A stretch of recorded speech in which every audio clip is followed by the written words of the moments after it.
Bom dia, irmãos, graça e paz.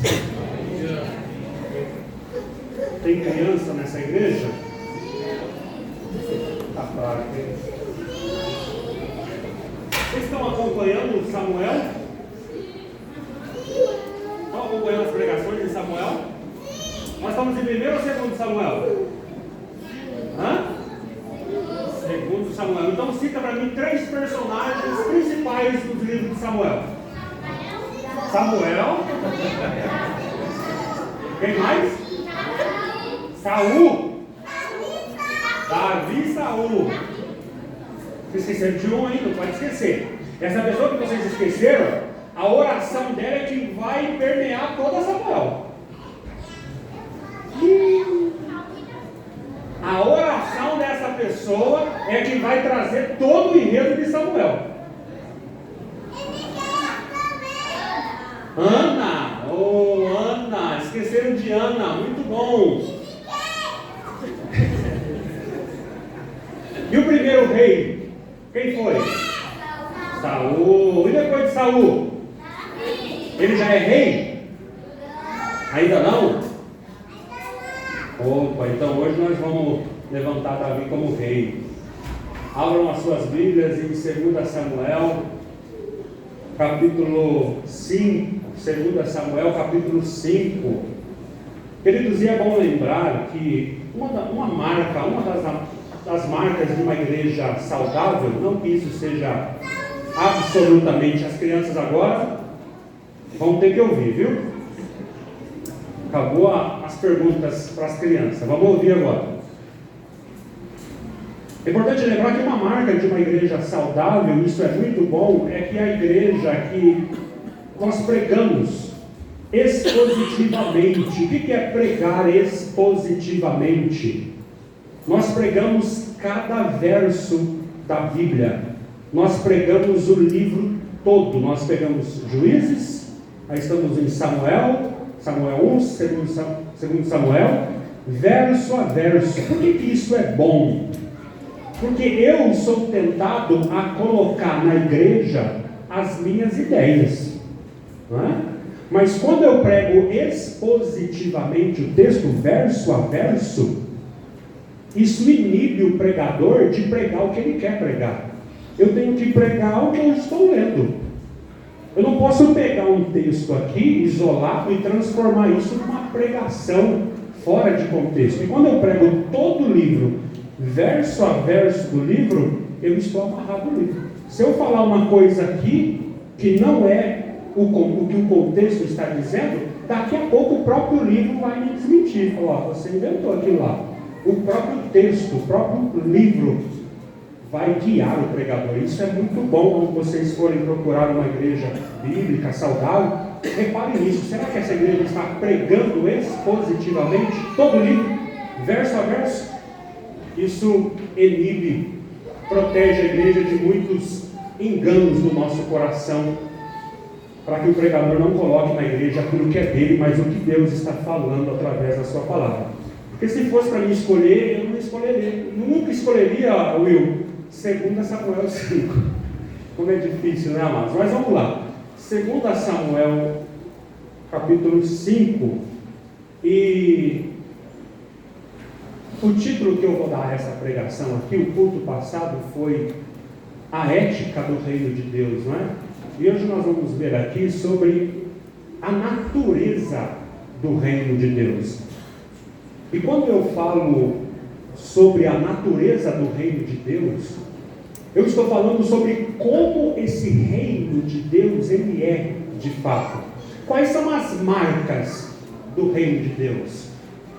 Qual é o caráter do reino de Deus? Qual é o modus operandi desse reino? Obviamente aqui nós não vamos ser exaustivos, mostrar todas as facetas do reino de Deus, mas nós vamos ficar aqui dentro do texto, o que o texto mostra a nós sobre o reino de Deus, né? E isso é importante porque se eu não entendo a natureza do reino de Deus, eu posso criar, isso é muito perigoso, uma ideia errada do que é o reino de Deus.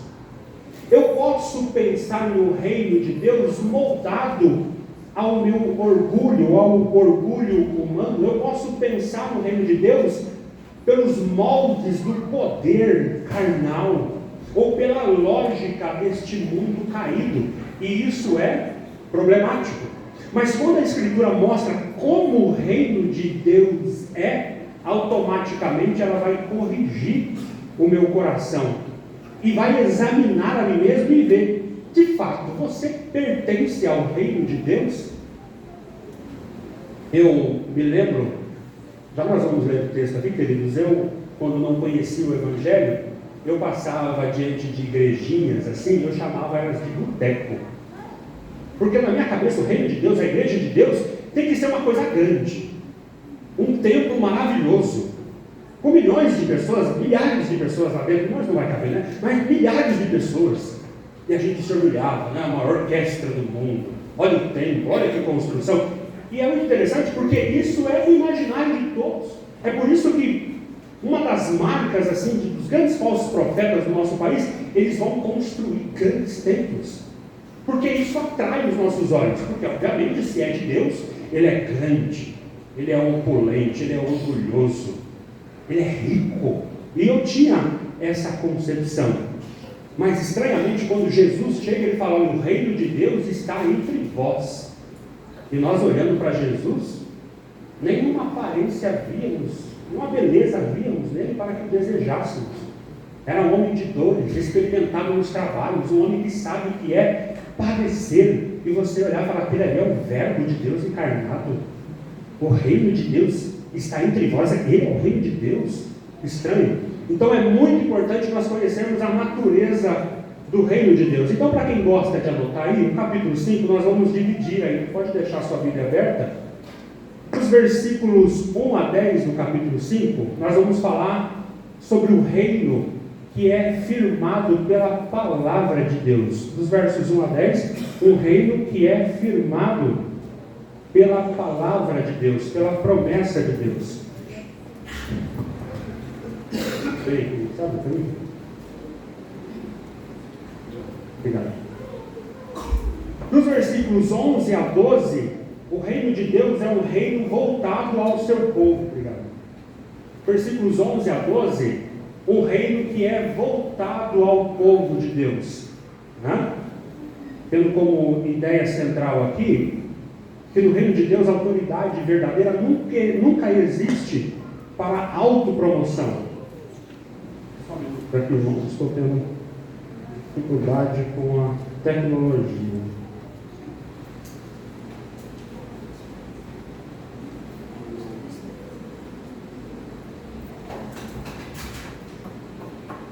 Só um minutinho aqui que eu já me acho aqui. Meu mouse parou de funcionar. Como a gente não tem mais revelação, precisamos estar olhando aqui.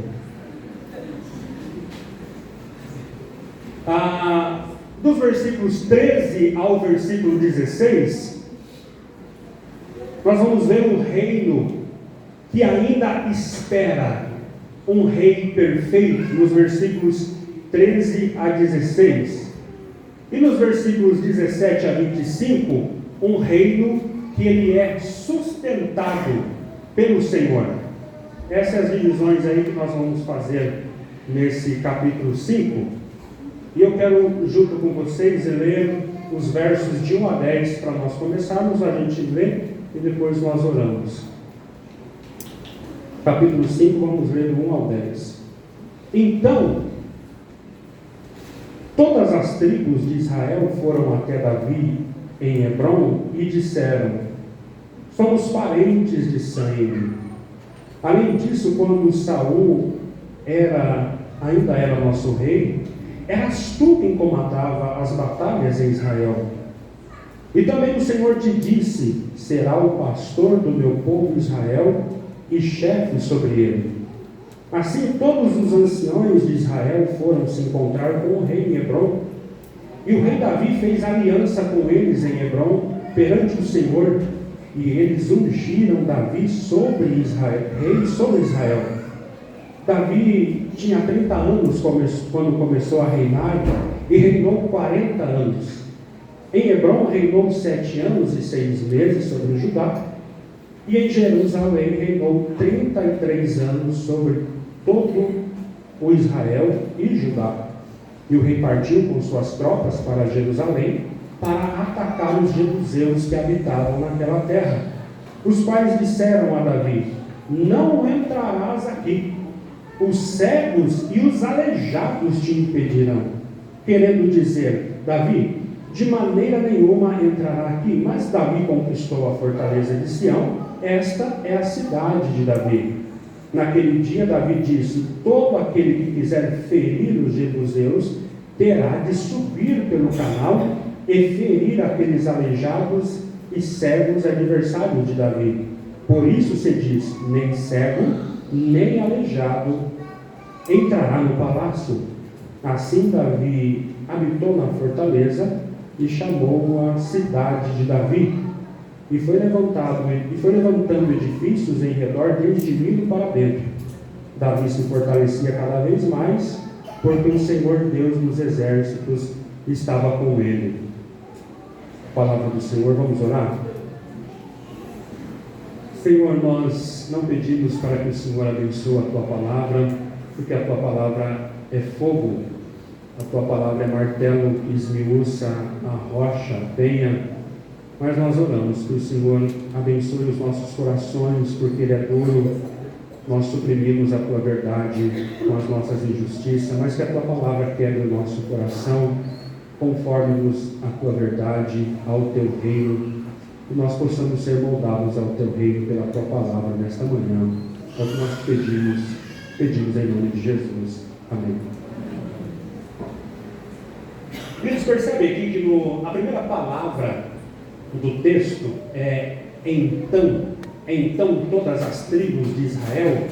Nós precisamos lembrar o que vem até o então, né? O então aqui que parece um ufa. Finalmente Davi se torna rei de Israel. E esse é o ponto de chegada, esse então, do versículo 1, é o ponto de chegada de uma longa história de promessa, de espera e de providência de Deus. Davi, nós estamos acompanhando, ele já foi escolhido como rei de Israel faz muito tempo que Samuel ungiu Davi como rei, mas a promessa ainda não havia chegado à sua manifestação plena. E entre a unção de Davi e o trono, nós vimos anos de perseguição, nós vimos anos de humilhação, nós vimos anos de provação, mostrando que a promessa de Deus, muitas vezes, e é o que está acontecendo aqui, ela vai amadurecer no sofrimento. E mesmo depois da morte de Saul, nós esperávamos que, obviamente, imediatamente, Davi subiria ao trono, mas não é isso que aconteceu. O reino ele permanece dividido entre Davi, a casa de Davi, e a casa de Saul, na pessoa do filho de Saul, Isbosete. E durante esse tempo, depois de Saul morto, tem guerra, tem tensão, tem demora. E por trás de toda essa demora, de toda essa tensão, de toda essa dureza, obviamente tem a providência. O que é a providência? É a mão de Deus agindo para que todas as coisas cheguem naquilo que Deus já decretou. E o que Deus decretou é que Davi é o rei de Israel, é ungido, é o homem segundo o meu coração para ser rei. E tudo, não importa o que aconteça, vai chegar naquilo que Deus decretou. E nesse processo Deus está fortalecendo a casa de Davi e está enfraquecendo ainda mais a casa de Saul. E a queda da casa de Saul acontece com a morte de Abner, de Isbosete, e Deus foi desmontando a resistência e foi abrindo o caminho para a unificação de Israel, porque aqui está dividido, Davi reina em Judá, e Israel está seguindo Isbosete. Então, o então aqui marca o momento em que no tempo de Deus, o povo finalmente vai reconhecer publicamente que o rei ele já havia sido escolhido. Vamos ver aí nos versos 1 e 2. Então todas as tribos de Israel foram até Davi em Hebrom e disseram: somos parentes de sangue. Além disso, quando Saul era ainda rei, eras tu quem comandava as batalhas em Israel. E também o Senhor te disse, presta atenção nisso, e também o Senhor te disse: você, Davi, será pastor do meu povo Israel e chefe sobre eles. Irmãos, o que vocês veem de muito estranho nessas falas aqui de todo Israel? Não é estranho essa fala dos israelitas? Porque se eles estão dizendo: olha, você é do nosso sangue. Você, enquanto Saul era rei, era você que comandava. E nós sabemos que o Senhor te escolheu. O Senhor disse: você é pastor e você é chefe de Israel. Ora, se eles já sabiam disso, por que eles não entronizaram Davi rei desde a morte de Saul? Por que eles seguiram por longos 2 anos a Isbosete? Porque apenas Judá está seguindo Davi e o restante ficaram com Abner e Isbosete durante anos. Queridos, vocês percebem a dureza natural do coração de Israel? Eles estão confessando aqui, a gente já sabe: você é escolhido, você é ungido. Quando Saul era rei, era você que tomava frente. E o Senhor falou. Eles têm a palavra de Deus. O Senhor falou: Davi é o rei que eu escolhi. Mas então, por que esses 2 anos vocês levantaram Isbosete e estão junto com Isbosete? Por que vocês, isso que vocês estão falando agora, vocês não falavam há 2 anos atrás? Espera aí, Abner, por que você está levantando Isbosete? Cadê Isbosete? O Senhor já falou que é Davi que é ungido. É Davi que é segundo o coração de Deus.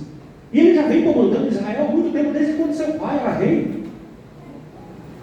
Amados, isso aqui mostra a dureza contra o reinado do ungido. A gente pode até perguntar assim, mas isso fala conosco. Eles estão lutando contra um rei ungido, e isso aqui mostra algo muito comum do coração de todo homem, que naturalmente nós lutamos incessantemente contra a palavra de Deus, contra aquilo que Deus já disse. Nós rejeitamos o governo do rei ungido.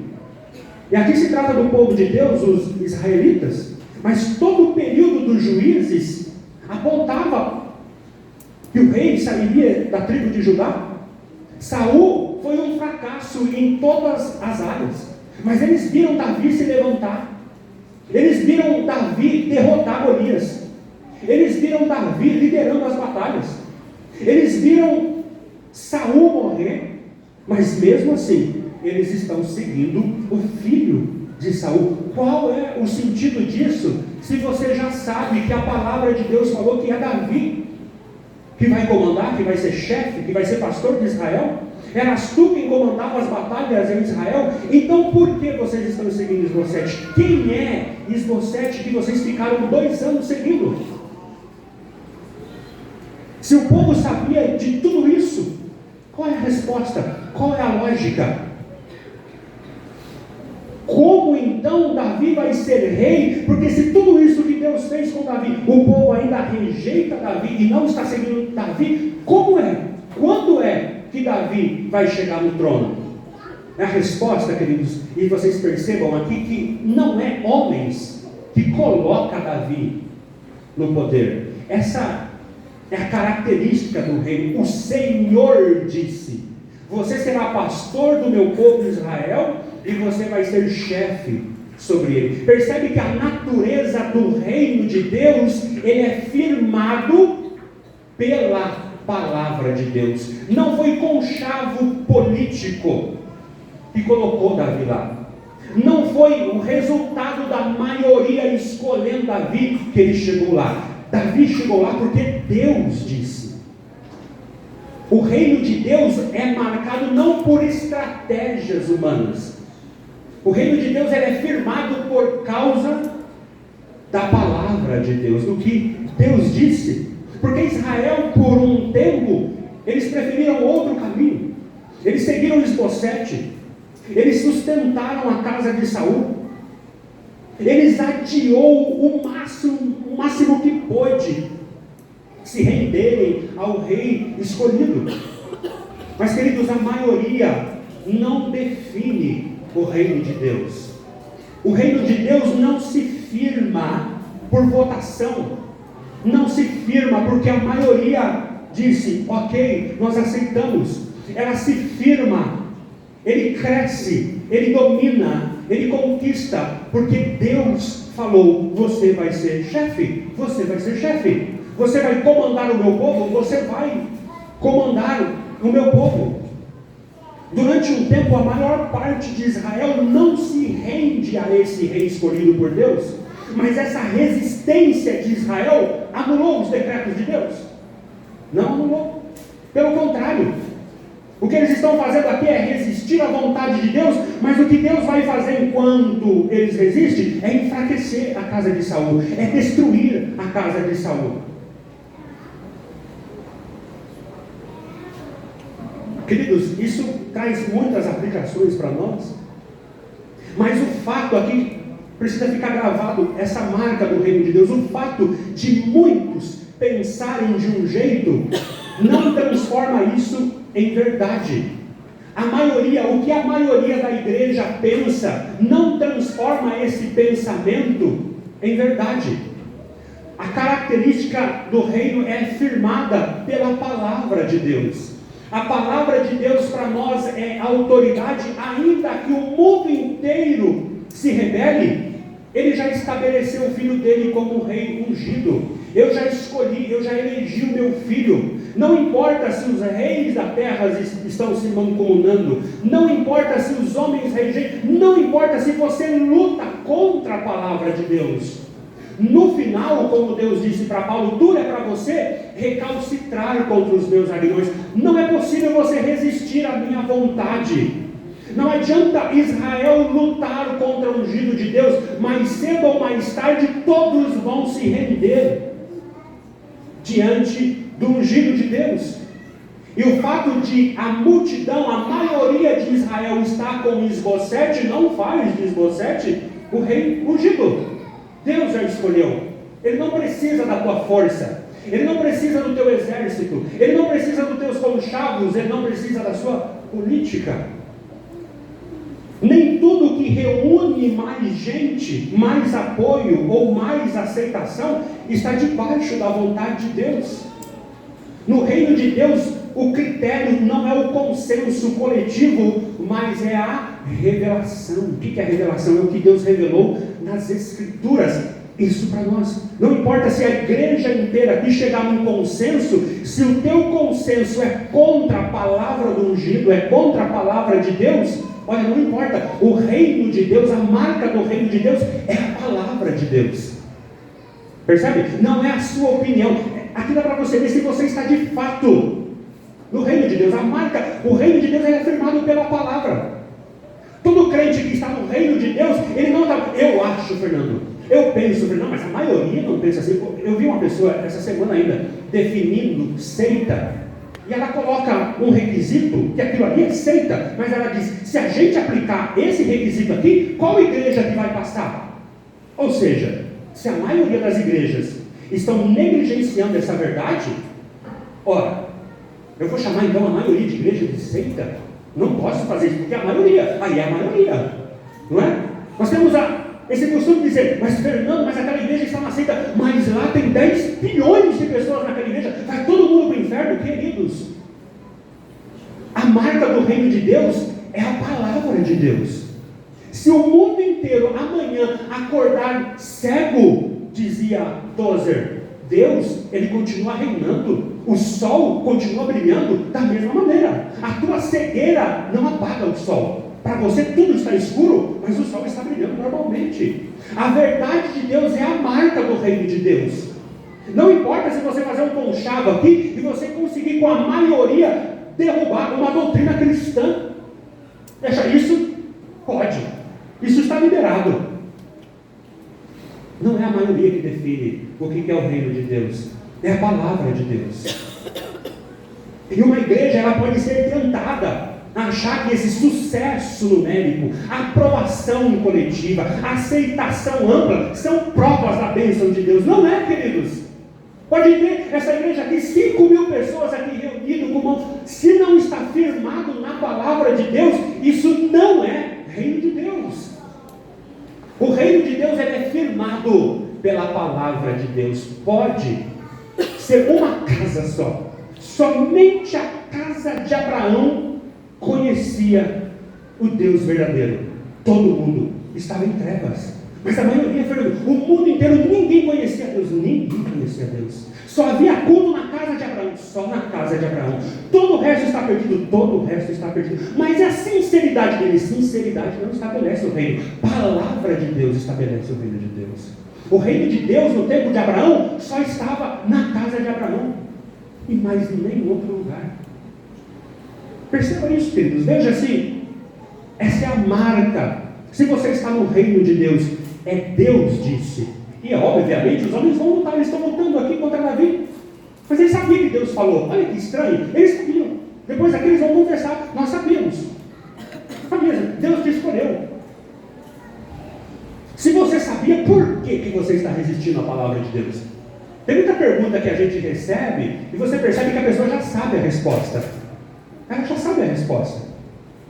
Mas é a dureza do coração. Ela resiste à palavra. E seguir a maioria, claro que é confortável. Israel está todo seguindo Esbocete, mesmo sabendo. É estranho? Todo Israel está seguindo Esbocete, mesmo sabendo. Mas você sabe, né? Que quem é ungido mesmo por Deus, lembra quando Samuel era vivo? Quem é que Deus ungiu? Foi Davi. E por que nós estamos seguindo? Porque é confortável. Se a maioria está fazendo isso, está certo. É mais fácil dizer, olha, eu estou apenas acompanhando os outros. Já meu pai, a minha avó, minha tia, meus irmãos, a maioria.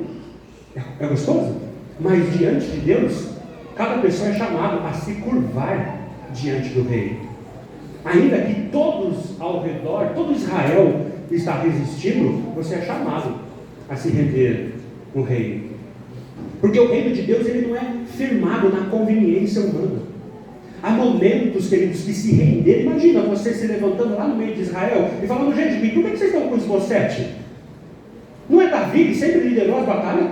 Não é Davi que Deus deu poder para ele derrubar o gigante?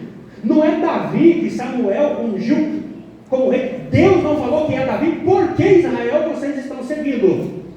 Esbocete, Abner, capitão do exército, você vai levantar contra ele? Queridos, nem sempre obedecer a Deus será fácil. Nem sempre se render ao reinado do ungido é fácil. Isso vai te custar. Isso vai te custar ficar nos seus arranjos confortáveis, é mais confortável, mas isso vai te custar. A pergunta do crente não deve ser o que vai me poupar de sofrimento, mas é o que Deus falou, o que Deus quer. Essa é a pergunta. E essa sua conveniência, né? Porque nem toda a rebelião contra Deus ela é escandalosa. Às vezes nós estamos em desobediência, mas nós vestimos uma roupa de prudência. Não, é todo Israel, é o capitão do exército que falou, rápido, está do lado dele. Olha que bonita prudência, eu vou levantar aqui uma rebelião, eu vou vestir uma roupa de prudência, vamos esperar em Deus, uma calma, uma estratégia, né? Eu estou esperando em Deus, mas Deus já falou. Esperando o quê? Deus já falou. Esbocete não é rei. Por que você está seguindo ele? E nós temos esse costume de dar nomes bonitos aos nossos pecados. Tudo aquilo que você está fazendo que contraria a palavra de Deus, queridos, são nomes bonitos que você deu para o seu pecado. Mas isso não muda o fato que Deus falou que é pecado. No fundo, é resistência ao que Deus já disse. E seguir essa vontade de Deus exige rupturas com essas falsas seguranças. Muitas das vezes, obedecer a palavra de Deus que já ordenou quem é ungido, ora, você deixaria para trás relações, você deixaria para trás hábitos, você deixaria para trás estruturas de conforto, você teria que abandonar pecados, você teria que abandonar zonas de conforto, tudo aquilo que parecia estável, mas que não estava debaixo do governo desse rei ungido, você vai ter que abandonar. E nós, como igreja, nós também precisamos vigiar isso.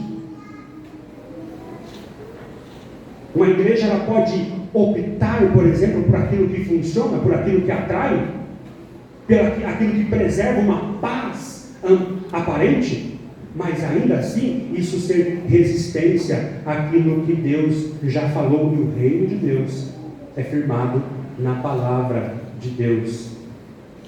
Essa aparência, né? A Abner era forte. Esbozete, ele era filho de Saul, ele era da casa de Saul. Não parece que já tem uma estrutura? Mas o que parece, já é firme, já está consolidado, é o filho do rei, tá bom, continua assim, está tudo certo. A estrutura está pronta, por que começar de novo? Vai derrubar o menino que é filho de Saul, começar do zero. Mas o que parece firme aos olhos humanos, já estava condenado por Deus, vai cair. Não confunda então, querido, estabilidade visível com aprovação divina. Está tudo bem, mas é pecado, está fora da palavra de Deus. Derruba isso, começa de novo. Essa tua estrutura, essa tua estabilidade não é aprovação divina. Deus aprova aquilo que Ele disse na sua palavra, porque o reino de Deus é firmado na palavra de Deus. Isso deveria Israel fazer pergunta, e você deveria fazer perguntas: em que estruturas eu tenho confiado mais do que na palavra de Deus? Onde eu estou me sentindo seguro? Onde existe algo que para mim parece sólido, mas que não está debaixo do governo de Cristo? Faça essa análise. O que minha vida parece firme por fora, mas é um vazio por dentro, é mentira, é falso. Isso é um outro governo que está sobre a sua vida. O reino de Deus, queridos, não é firmado na resistência do coração humano. O que nós estamos vendo aqui em Israel é uma resistência. Eles já sabiam, mas eles estão resistindo. E nós precisamos identificar essas resistências que estão escondidas em nós. Nem toda a resistência contra o ungido de Deus, ela é aberta. Às vezes a nossa resistência ao ungido de Deus, ela aparece como uma desculpa, como um adiamento, como uma justificativa, como um medo, como uma conveniência. E você precisa perguntar a si mesmo: onde é que eu tenho resistido ao governo de Cristo? Enquanto você mantém essa aparência de piedade, achando que está tudo bem, e a vida de Israel está continuando, mas o rei ungido não está lá. A tua vida continua, parece que está tudo bem, está uma aparência de que está tudo certo, mas não é Cristo que está governando lá. E se o reino de Deus é firmado na palavra de Deus e não na vontade dos homens, então isso mexe com você em pelo menos duas direções. Marque isso, queridos. É a palavra de Deus. O reino de Deus é marcado, é firmado no que Deus disse, não na tua vontade. Isso deveria humilhar você. Isso vai humilhar o teu coração, porque mostra que você não é a medida do reino, não é o que você acha, não é o que você escolheu, não é o que você pensa, é o que Deus falou. O reino de Deus não vai se ajustar a você, ele não vai ficar mais confortável para você, mais razoável. Não é Deus que precisa caber nos seus critérios, é você que vai ter que se curvar à palavra de Deus. E Deus vai fazer isso com todos aqueles que fazem parte do seu reino. Isso vai confrontar a sua resistência. Há áreas da minha vida em que eu sei que Deus já disse, Deus já falou, mas eu continuo resistindo. E nós fazemos isso com Cristo. Esse é o pecado resistente. Nós estamos afogando a verdade de Deus com as nossas mentiras. Isso corrige a nossa leitura histórica. Às vezes parece que o reino ele está atrasado, parece que o reino está ameaçado, parece que o reino está perdendo espaço, mas segundo Samuel 5, ensina que o aparente atraso da promessa de Deus não significa fracasso da promessa. Pode ser que você está obedecendo a palavra de Deus e a coisa não está acontecendo. O crente permanece na palavra de Deus. O atraso, as coisas não estarem acontecendo, não significa que a palavra de Deus falhou. Deus continua conduzindo tudo, e tudo vai cooperar para que o ungido chegue no trono. Fique na palavra, e isso exige de nós fé real na palavra de Deus. Crer nisso é viver assim, mesmo que quando os fatos eles parecem apontar para outro lado, eu continuo firmado na palavra de Deus.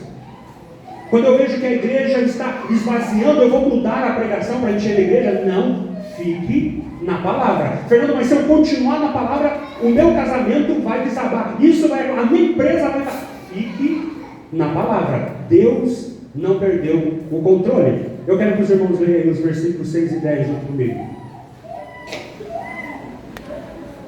Versículo 6. E o rei partiu com suas tropas para Jerusalém, para atacar os jebuseus que habitavam naquela terra, os quais disseram a Davi: não entrarás aqui, os cegos e os aleijados te impedirão. Vamos dizer, assim que Davi ele é colocado como rei, ele vai subir, conquistar uma cidade que vai se tornar daqui a pouco Jerusalém, a terra dos jebuseus. E esse povo é tão orgulhoso, a cidade é tão bem protegida que ela fica no alto, e para chegar nela você tem que passar por vales.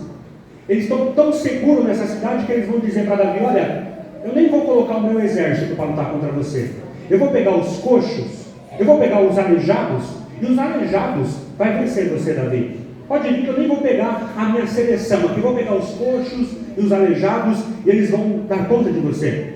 Mas olha o versículo 7, nem fala da batalha, como é que foi. Diz assim: mas Davi conquistou a fortaleza de Sião. Parece uma tranquilidade, né? Não houve nenhum problema. Mas Davi conquistou a fortaleza de Sião, e esta é a cidade de Davi. Essa foi a última cidade. Deus prometeu isso para Abraão: eu te darei a terra dos jebuseus. Passaram aqui 1080 anos, e Israel conquistou tudo, mas não entrou na terra dos jebuseus. Aqui é uma fortaleza impenetrável. Mas chega no versículo 7, o ungido de Deus chega lá, mas Davi conquistou a fortaleza de Sião. E essa fortaleza, que foi a última a ser conquistada, se tornou a cidade de Davi. É a partir dali que Davi vai reinar. Naquele dia, Davi disse: todo aquele que quiser ferir os jebuseus, terá de subir pelo canal e ferir aqueles aleijados e cegos, adversários de Davi. Davi está sendo irônico aqui, já que eles falam que os aleijados ganham da gente. Então vocês entram lá e matam todos aqueles aleijados e cegos, chamando todo o povo de Jebus aqui, de cego e aleijado, fazendo o trocadilho com o que o próprio rei de Jebus disse. Por isso se diz: nem cego nem aleijado entrará no palácio. Versículo 9. Assim Davi habitou na fortaleza e chamou a cidade de Davi, e foi levantando edifícios em redor, desde Milo para dentro. Davi se fortalecia cada vez mais, porque o Senhor Deus dos exércitos estava com ele. Percebe que Jerusalém, aqui uma cidade difícil de invadir, ficava num lugar alto, cercado por vales. Mas olha, rapidamente Davi, ele entra, nós não sabemos a estratégia que Davi usa, mas ele entra por algum canal de água, ele entra dentro de Jerusalém, invade e toma Jerusalém. Isso mostra para nós, se você quer saber se você pertence ao reino de Deus, você quer saber se o reino já chegou aí, se você está no reino de Deus, surgido, na qual nós naturalmente resistimos a ele, ele vai entrar na nossa vida e ele vai dominar absolutamente tudo. Esse rei, ele vai conquistar as fortalezas mais impenetráveis que você já criou. E geralmente essas fortalezas é aquela que te dá orgulho. Eles tinham orgulho, ninguém entra aqui. Aliás, o último lugar que Israel foi conquistar foi Jerusalém. Ela foi criada eles ficaram orgulhosos, e eles blasfemavam do rei. Mas exatamente aquele lugar que eles se orgulhavam de ser uma fortaleza, é lá que Davi vai entrar, e é lá que Davi vai reinar. Ele vai reinar a partir dali. E há fortalezas em nós, queridos, que ainda resiste o rei. Mesmo nós como crentes, há coisas em nós, há recônditos em nós, que Cristo não reina. O orgulho que não quer ser corrigido, pecados que nós não queremos abandonar, relacionamentos que nós não queremos submeter à palavra de Deus, áreas da nossa vida que nós confiamos ainda em nós mesmos e que não foram rendidas ao senhorio desse rei, e nós somos arrogantes, justamente quando nós tratamos essas áreas como se Cristo pudesse reinar em tudo, menos ali. Eu sou crente, mas o meu bolso, ele não é convertido. Deus não mexe no teu bolso. É um lugar que você esconde o teu pecado. No meu relacionamento pecaminoso, no meu namoro pecaminoso, isso eu não rendo a Cristo. Eu confio nas minhas obras, eu não rendo isso a Cristo. Mas Cristo, quando ele chega e quando ele se torna rei, quando Davi chega, ele é assentado como rei, ele vai dominar tudo, e não tem nenhuma fortaleza que vai ficar de pé diante desse rei. E Deus vai fazer isso em nós, queridos. Esse rei vai fazer isso em nós de algumas maneiras. A primeira maneira como Deus ele vai invadir essas nossas fortalezas é pela sua palavra. Pela palavra de Deus, ele vai expor aquilo que você tenta esconder, aquilo que parecia normal, aquilo que você aceitava. Ao passo que nós vamos conhecendo a palavra de Deus, ela vai desmascarando essa nossa fortaleza. Você se escondia atrás daquele pecado, mas quando a palavra de Deus é exposta, ela vai revelando os nossos pecados, ela vai desmascarando os nossos pecados. O Espírito Santo, ele não apenas mostra o nosso pecado, o Espírito Santo no meio do seu povo, ele vai te incomodar. Alguém que está no reino de Deus, ele começa a ser incomodado pelo Espírito Santo. Um crente, ele não peca mais em paz. Isso é o rei invadindo as tuas fortalezas. Ele incomoda. O Espírito Santo convence. O Espírito Santo vai apertar a tua consciência. O Espírito Santo vai enfraquecer a tua falsa paz. Aquilo que você se escondia, o Espírito Santo vai te incomodar, te incomodar, te incomodar, até entrar, até penetrar, até derrubar esse reinado no seu coração, e Cristo vai reinar a partir dali. Pela disciplina, quando necessário, esse rei, ele vai tocar nos nossos ídolos, ele vai remover essas falsas seguranças, ele vai fechar portas, ele vai fechar caminhos, ele não deixará você descansar na sua rebelião. A partir do momento que Davi é ungido a rei, estabelecido em todo Israel, ele vai caminhar para a cidade mais segura. Quer saber, querido, se você está no reino de Deus, você não vai pecar em paz. Esse rei vai invadir tudo, aquilo que você esconde, aquilo que você não fala para a tua esposa, para o teu esposo, você não fala para a igreja, que você se orgulha. Cristo vai chegar lá, o Espírito Santo, a palavra vai tocar lá, a luz vai chegar lá, isso vai te incomodar. Se você resistir, ele vai achar um caminho. Davi achou um caminho, o canal das águas, ele entrou lá dentro e derrubou tudo. Ele vai entrar, ele vai achar um caminho, seja pela palavra, seja pelo Espírito Santo, seja pela disciplina, o Senhor fechando portas, quebrando ídolos. Você pode gemer, você pode chorar, mas ele vai conquistar, ele vai produzir quebrantamento. Aquilo que antes você defendia, você vai começar a confessar para o Senhor. Aquilo que parecia impossível você largar, ele vai perder o brilho para você. Aquilo que era o seu ídolo, que você não deixaria por nada, quando Cristo conquista, aquilo vai perder o brilho, aquilo vai perder o significado. Sabe por quê? Porque ele vai revelar a nós uma beleza superior. Olha que lindo, porque quando Davi ele entra, ele não só destrói Jebus, ele derruba tudo, mas ele reconstrói, e ele vai ser rei ali. Ele não chega para destruir e acabou, está destruído. Ele vai exaltar o seu trono ali. Você vai ser convencido por uma beleza superior. Cristo vai vencer as nossas resistências, não só mostrando o horror do nosso pecado, mas Ele vai mostrar que Ele é melhor do que o teu pecado. Sabe por que você tem tanto apego a essa Jebus, a essa Jerusalém? Porque você acha que isso é forte, é a tua segurança, é o meu conforto. Fernando, eu não largo esse serviço aqui, essa empresa maldita, que está ganhando dinheiro de forma ilegal, porque eu sustento a minha família com esse dinheiro ilegal. E você acha que esse teu negócio maligno é o teu conforto, é a tua segurança. Cristo vai entrar lá, Cristo vai quebrar a tua empresa, mas fique em paz, Cristo vai cuidar da sua família. Vocês estão entendendo o que é esse rei? Ele vai lá. Você luta, isso eu não largo, não tem como, ele vai entrar lá.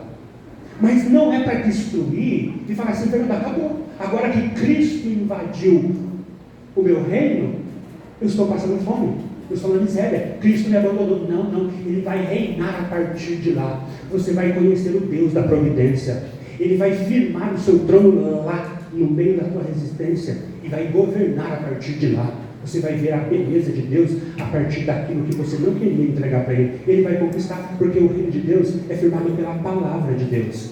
E a palavra de Deus não tem onde ela não entra. Se você não é filho, queridos, fique tranquilo. Você não tem pai, você faz o que você quiser, você sai a hora que você quiser, você volta a hora que você quiser. Mas se você tem a disciplina do Senhor, Ele te corrige porque Ele te ama e Ele vai te corrigir. Às vezes Ele derruba de uma vez, às vezes Ele vai conquistando por etapas, mas se você pertence a Ele, Ele não abandonará nenhuma área para sempre ao domínio da sua rebelião. Não importa, queridos, não importa a área, Ele vai conquistar absolutamente tudo. Tudo é dele. Você vai dizer, como Davi, não tem nada nesse mundo a não ser o Senhor. Ele vai te levar lá se você pertence ao reino dele. E Cristo domina as nossas fortalezas, não acariciando a nossa resistência, mas Ele vai te confrontar, Ele vai falar pela palavra, Ele vai te convencer pelo Espírito Santo, pela disciplina em amor, Ele vai quebrar o nosso orgulho, Ele vai nos mostrando que sua vontade, a vontade desse rei é melhor do que os seus pecados. O rei não recua diante da sua resistência. Se é duro, a fortaleza é intransponível, esse rei ungido, ele vai lá. Ele não vai recuar diante da tua resistência. E assim, versículo 9, habitou Davi na fortaleza e chamou a cidade de Davi, uma coisa maravilhosa. E ele foi levantando edifícios em redor. Ele invadiu e agora ele começa a reconstruir. E ele vai levantando edifícios desde o hino para dentro. E Davi, ele se fortalecia cada vez mais, porque o Senhor dos exércitos era com ele. Depois de conquistar a fortaleza, Davi não deixa ela vazia. Ele passa a habitar nela, e aquele lugar de resistência se torna um lugar de governo dele. Aquela fortaleza arrogante, ela vira a cidade de Davi. Isso que Cristo faz com nós, querido. Ele não derruba as nossas fortalezas apenas para deixar você, eu, em ruínas. Ele conquista porque Ele quer habitar, porque Ele quer reinar, porque Ele quer transformar. Ele quer fazer aquele terreno o lugar do seu domínio. Aquilo que era reduto de orgulho passa a ser o espaço do governo do rei. Aquilo que resistia agora serve o rei. Aquele dinheiro sujo, maldito, agora é um dinheiro que é bênção de Deus e que vai servir a igreja. Olha que coisa linda. Essa é outra característica do reino. Vocês podem aí ver no versículo 11 e 12. É um reino voltado para o povo. Olha o versículo 11. Então Irão, rei de Tiro, enviou mensageiros a Davi, e madeiros de cedro, e carpinteiros e pedreiros, que edificaram uma casa para Davi. Gente, é a primeira vez aqui que nós temos gentios se rendendo ao rei de Israel. Isso não aconteceu no tempo de Saul. Agora você tem um rei de Tiro, que ele se rende. Coisa linda. E Davi entendeu. Quando Davi começa a receber presentes, pedreiros e carpinteiros do rei de Tiro, olha aqui o versículo 12. Davi entendeu que o Senhor havia confirmado o rei sobre Israel e engrandecido o seu reino por amor do seu povo. Nós precisamos enxergar aqui a outra face do reino de Deus. O reino de Deus ele não é de caráter individual, mas é coletivo. E Davi dá a interpretação correta do que Deus está fazendo, da providência de Deus.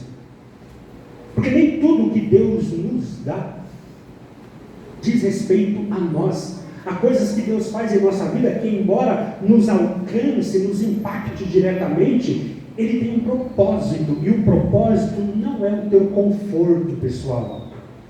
Ele pode dar-nos dom, Ele pode abrir porta, Ele pode dar crescimento, Ele pode dar recurso, Ele pode dar estabilidade, influência. Nós podemos crescer no conhecimento da palavra de Deus, mas tudo isso, Deus está visando o seu povo. E Davi entende isso. Aquilo que ele está recebendo das mãos de Deus tem um caráter coletivo, comunitário, não individualista. E você pode dizer que interpretar corretamente a providência, nós precisamos aprender a fazer as perguntas corretas. Você não vai perguntar como isso me favorece, como isso melhora a minha vida, como isso confirma o meu valor. Queridos, quem está no reino de Deus, ele pensa com a mente de reino de Deus. Esse pensamento individualista é de alguém que não está no reino de Deus. Então, para você saber se você está no reino de Deus, como você tem interpretado o que Deus tem te dado. Porque Davi, quando ele recebe isso de Irão, ele fala, é Deus. E Deus está fazendo isso para o bem do seu povo. A marca de que você está no reino de Deus é que nada é como que eu vou ganhar com isso, como isso vai me favorecer, como isso confirma o meu valor. Não.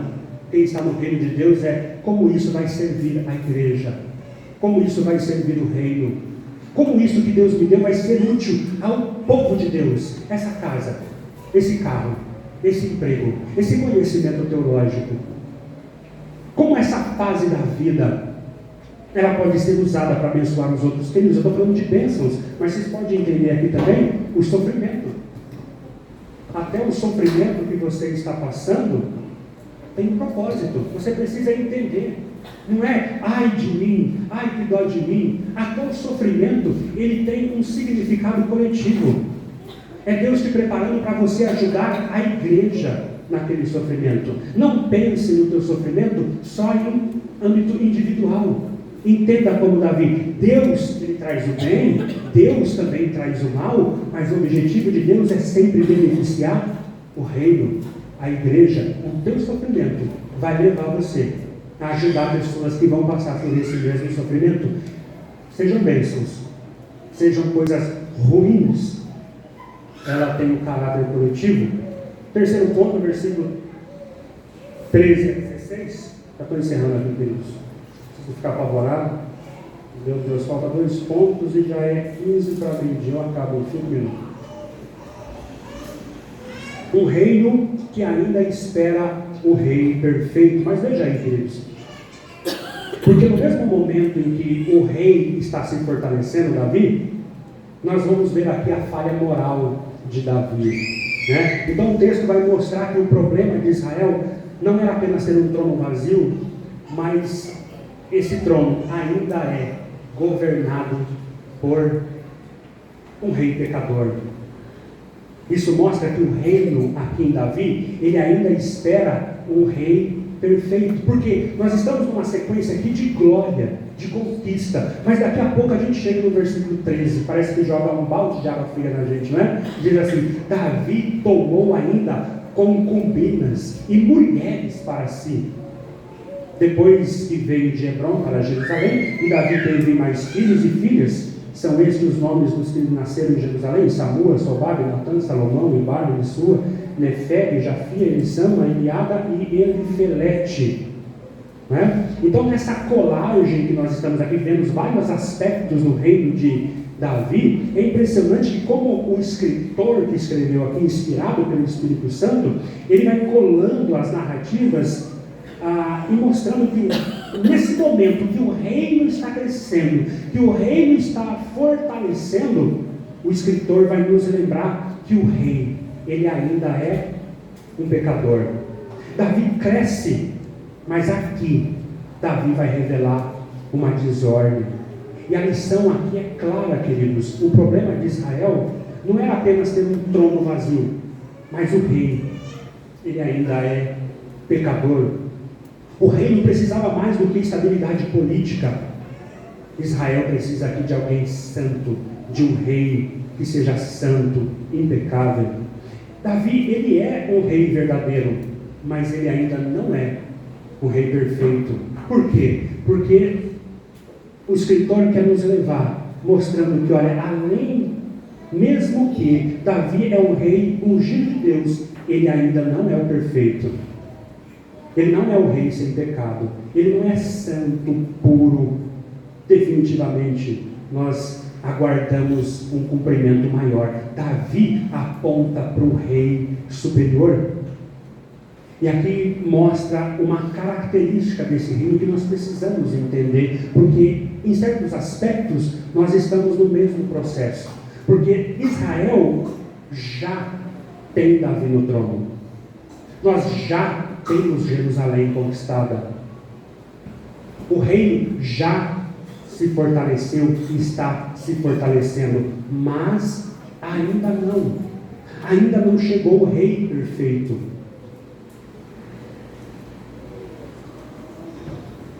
Nós estamos a uma realidade verdadeira do reino, mas ainda falta a plenitude do reino final. E isso, queridos, se aplica a nós, porque nós, em Cristo, nós já temos um rei perfeito.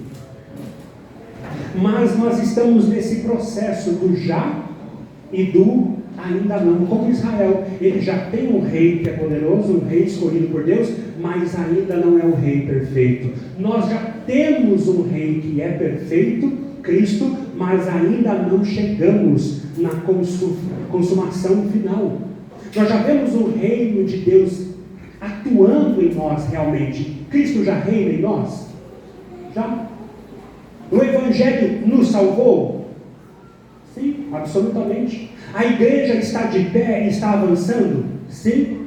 O Espírito Santo já foi derramado na igreja? Absolutamente. Há transformação real na sua vida? Há santificação real? Cristo reina na sua vida? Sim. Mas ainda não temos a consumação de todas as coisas. Ainda há pecado em mim? Sim. Veja, é o mesmo dilema. Davi ungido, mas ainda pecador. Nós somos salvos, mas ainda há pecado. Ainda há falhas na igreja, nos líderes, em você. Ainda há fraqueza em nós. Ainda há lágrimas. Ainda há guerra. Ainda há tropeço. Esse ponto, entender esse ponto aqui, ajuda a igreja a não cair em dois erros. Primeiro, o erro do triunfalismo, achar que porque o reino já começou, tudo agora vai ser perfeito. Nossa, Fernando, agora eu tenho o evangelho, agora a coisa vai andar. Você não pode cair nesse triunfalismo. Em Samuel, 2 Samuel 5, o reino está avançando, mas ainda há rachaduras. Na igreja também é assim, a graça real, a salvação real, a perdão real, a justificação real, mas ainda não estamos na glória consumada. Então você não pode cair no triunfalismo, mas também não podemos cair no desespero. Achar que porque ainda, Fernando, eu estou pecando ainda, há falhas em mim. Por que eu caio nisso de novo, Fernando?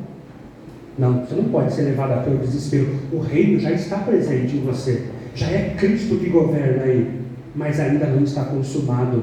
Davi é rei de verdade, mas não é o rei perfeito. Cristo já reina na igreja de verdade, mas nós aguardamos a consumação, e uma coisa é certa, a consumação ela é certa. Isso consola o crente que sofre, essa tensão da vida cristã. Né? Você pode dizer, se você é crente e percebe isso em si mesmo, a dor, a incompletude, não estranhe isso. Nós vivemos entre o já e o ainda não. O reino já chegou a você, mas não consumou tudo em você. Já somos governados por Cristo, mas ainda há batalhas. Já há uma nova vida, mas ainda existe uma guerra contra o pecado. E para encerrar, queridos, no versículo 17 ao 25, esse reino, ele é sustentado pelo Senhor. Versículo 17. Quando os filisteus souberam que Davi havia sido ungido rei sobre Israel, subiram todos em busca dele. Ouvindo isso, Davi desceu à fortaleza. Os filisteus chegaram e se espalharam pelo vale de Refaim. Então Davi consultou o Senhor: devo atacar os filisteus? Tu os entregarás nas minhas mãos? O Senhor respondeu a Davi: ataca, pois entregarei os filisteus nas tuas mãos. Então Davi foi para Baal-Perazim e ali o derrotou e disse: o Senhor rompeu os meus inimigos diante de mim como águas rompem barreiras. Por isso chamou aquele lugar de Baal-Perazim. Os filisteus deixaram ali os seus ídolos e Davi e as suas tropas os levaram. E os filisteus voltaram a subir e se espalharam pelo vale de Refaim. E Davi tornou a consultar o Senhor e respondeu: não subirá, mas dá a volta por trás, ataca-lhe em frente das amoreiras. Quando você ouvir o estrondo de marcha pelas copas das amoreiras, tu te apressarás, pois é o Senhor que sai diante de ti a ferir as tropas dos filisteus. Então Davi fez como o Senhor lhe havia ordenado, e atacou os filisteus desde Geba até chegar a Gézer. Queridos, o que esse texto ensina? Ensina que o reino de Deus, ele não apenas é firmado pela palavra de Deus, mas ele continua sendo preservado pela palavra de Deus. Davi vence. Por que ele vence essas batalhas? Porque logo que ele é rei, se levanta os inimigos, mas ele vai consultar o Senhor. Ele vai escutar a palavra do Senhor. E ele vai seguir a direção do Senhor. E ele viu o Senhor adiante dele. Há muitas coisas profundas aqui, queridos, mas o tempo não dá. Mas o reino, ele é firmado pela promessa. O reino, ele é voltado ao povo. O reino ainda espera o rei perfeito. E agora nós vemos que o reino de Deus, ele não cai. O reino de Davi não vai cair, porque o Senhor luta por eles. Isso é maravilhoso, porque se a preservação final da nossa salvação dependesse de nós, haveria muito motivo para desespero. Mas é o Senhor que luta, é o Senhor que colocou Davi pela sua palavra, e é o Senhor que vai manter o trono de Davi pela sua palavra. Então a consolidação do reino, queridos, não elimina a posição. Não é porque o reino de Deus está entre nós, não significa que você vai ter paz automaticamente. Do mesmo modo, do mesmo fato de pertencermos a Cristo, não significa em hipótese alguma a ausência de batalhas. Os filisteus vão se levantar, oposições vai se intensificar, justamente porque o reino de Deus agora se tornou visível. O que os filisteus não queriam era ver Israel unificada. Você pode ver que todo esse tempo aqui que nós estamos vendo, os filisteus estão quietos porque Israel está dividido. E quando está dividido deixa ele se matar. Mas quando o rei ungido chega em Israel e unifica Israel, ele se levanta. Isso é a marca de que o reino de Deus está em nós. Quando ele vê que existe um ungido que governa a sua vida, vai vir ataques, vai ter oposição. Mas o rei, ele busca a palavra do Senhor, ele consulta o Senhor de novo e de novo. E a igreja erra quando tenta sustentar a obra de Deus apenas com um método. Você percebe que Davi não vai usar um método, ele não vai usar experiência. Os filisteus atacam duas vezes da mesma maneira, mas o Senhor dá duas direções totalmente diferentes para Davi. O que isso mostra para nós? Em todas as batalhas nós somos dependentes da palavra de Deus, não é experiência, não. Quanto tempo você está no reino de Deus? É a palavra de Deus que nos garante vitória. E a vitória do reino depende da presença ativa de Deus. E essa dependência, toda vez que os filisteus vêm atacar Davi, ele vai buscar a Deus. Essa dependência não é fraqueza, é maturidade. Sabe, quando você descobre que você está maduro no reino de Deus, é quando você faz tudo debaixo da dependência de Deus. E como eu mostro dependência de Deus? Em oração, um crente que ora e depende da palavra de Deus. Ok, queridos? E esse rei, nosso rei, nós já temos esse rei perfeito e ele já nos garantiu a vitória, porque ele venceu o pecado, a morte, e apesar de nós estarmos nesse reino, nós temos batalha, mas nós nos gloriamos porque ele venceu. E aquele que começou em nós pela sua palavra, ele vai nos sustentar até o fim pela sua palavra. Essa é a natureza do reino de Deus. Amém?